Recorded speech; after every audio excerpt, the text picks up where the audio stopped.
Halo, selamat pagi. Perkenalkan, nama saya Niwaya Septiari, NIM 191101301003, Prodi PG PAUD semester 4 dari Universitas Dianapura.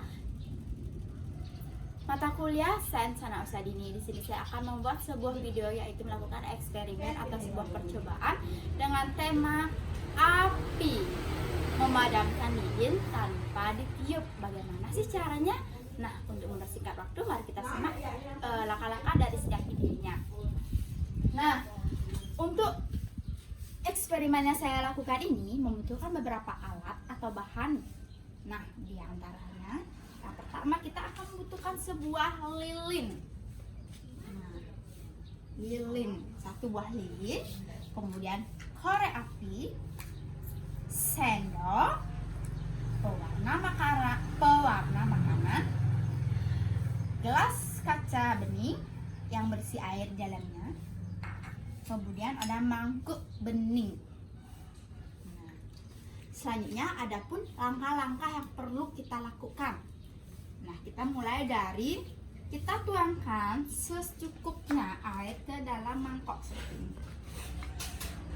Nggak usah terlalu banyak, sedikit saja. Sisa air ini bisa kita buang. Jika sudah seperti ini, kita masukkan setetes 2 tetes pewarna makanan yang berwarna merah.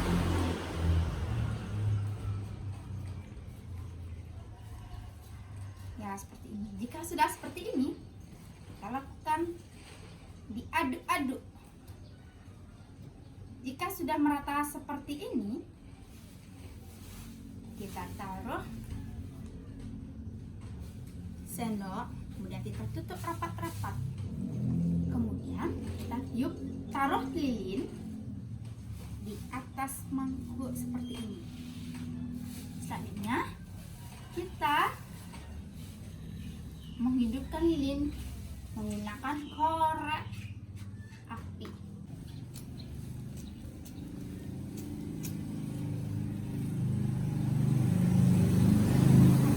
Jika lilinnya sudah menyala seperti ini, kita tutup menggunakan gelas. Apa yang terjadi? Kita simak.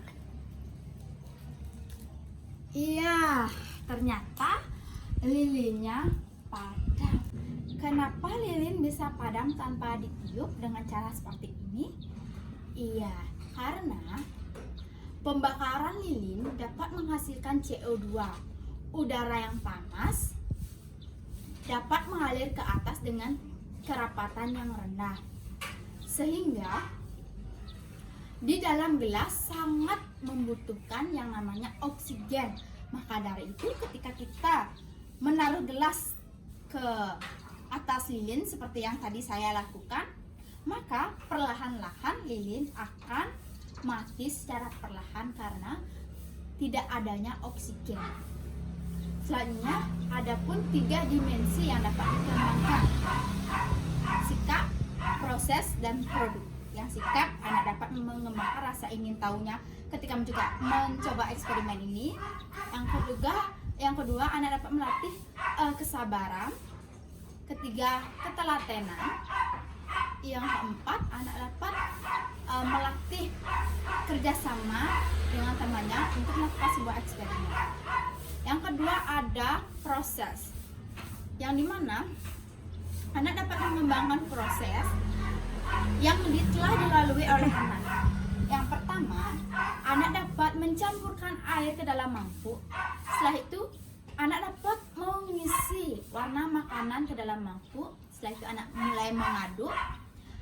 Setelah itu, anak juga dapat menaruh lilin di atas mangkuk. Yang terakhir, anak dapat menghidupkan atau menyalakan api. Nah, untuk menyalakan api tidak disarankan untuk anak yang melakukannya secara sendiri. Untuk eksperimen ini dapat didampingi oleh orang tua anak atau pendamping anak, sehingga eksperimen ini dapat berjalan dengan langsung. Nah, untuk bagian penghidupan lilin bisa dilakukan oleh orang tuanya. Untuk sisa-sisa dari langkah-langkah pengerjaannya itu dapat dilakukan oleh anak. Karena jika anak melakukan secara sendiri untuk menghidupkan api, itu sangat membahayakan diri anak. Selanjutnya ada dimensi produk, yang dimana anak dapat menghasilkan sebuah produk yang nyata, yang secara fakta yang dilihat oleh anak. Apa sih yang didapat oleh anak, atau apa sih yang dilihat secara fakta oleh anak? Ya, anak dapat melihat secara fakta lilin bisa mati tanpa ditiup hanya karena adanya warna makanan. Nah, karena apa seperti karena apa seperti itu? Ya, karena yang sudah saya jelaskan tadi, karena pembakaran lilin menghasilkan CO2, udara yang panas mengalir ke atas dengan tekanan yang rendah, sehingga di dalam gelas ini sangat membutuhkan yang namanya oksigen. Maka dari itu ketika kita memasukkan gelas ke dalam lilin akan mati secara perlahan-lahan. Oke, selanjutnya di sini ada kompetensi dasar yang dapat dikembangkan oleh anak. Kompetensi dasar apa sih yang dapat dikembangkan oleh anak? Ya, tentu saja bahasa. Kenapa bahasa? Ya, anak dapat mengungkapkan sebuah kosakata. Mulai anak dapat ketika kita tanya, ini warna apa? Ketika kita masukkan pewarna ke dalam makanan. Iya, warna merah. Selanjutnya nomor 2, anak dapat mengembangkan rasa percaya diri ketika melakukan sebuah eksperimen ini. Kenapa bisa percaya diri? Iya, anak tentu saja percaya diri. Kalau tidak percaya diri, anak tidak mungkin melakukan sebuah eksperimen ini secara mandiri maupun kelompok. Kemudian yang ketiga, anak dapat melatih kesabaran atau emosional anak. Kenapa seperti itu? Anak akan sabar sekali untuk melakukan ini karena step by stepnya itu harus dilakukan secara perlahan-lahan agar sesuai dengan prosedur. Selanjutnya, anak akan mengembangkan sikap disiplin anak ketika mengerjakan sebuah eksperimen. Sekian eksperimen yang dapat saya sharing kepada teman-teman maupun yang mempunyai adik atau anak. Ini eksperimen ini dapat dilakukan di rumah maupun di tempat-tempat yang lainnya. Eksperimen ini sangat sederhana yang dapat dilakukan oleh anak yang di rumah, sangat memotivasi anak yang dapat mengembangkan perkembangan anak dari sejak dini. Tetapi eksperimen ini dapat didampingi oleh orang tua anak. Kenapa seperti itu? Karena seperti yang sudah saya jelaskan tadi, di bagian penghidupan lilin itu sangat berbahaya bagi anak, apalagi anak yang masih sangat dini, umur 3 sampai 4 tahun itu masih dini, tidak mengenal apa itu namanya yang bahaya, asal coba saja.